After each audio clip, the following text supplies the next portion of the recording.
Balita sa lalawigan, mga opisyal ng NEDA tiwalang ipagpapatuloy ng susunod na administrasyon ang programang Ambisyon Natin 2014. Ang ulat mula kay Venus Garcia ng PIA Caraga.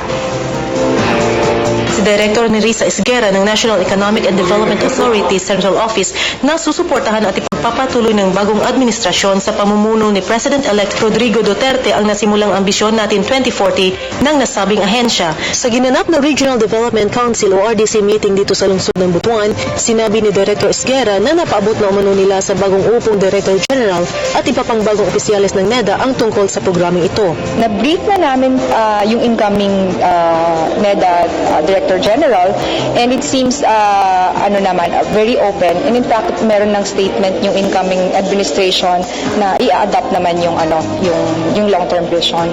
Binahagi rin ni Director Esguera na ang Ambisyon Natin 2040 ay isang long-term vision at aspirations ng mga Pilipino para sa kanilang sarili at kanilang pananaw sa bansa sa susunod pang 25 taon.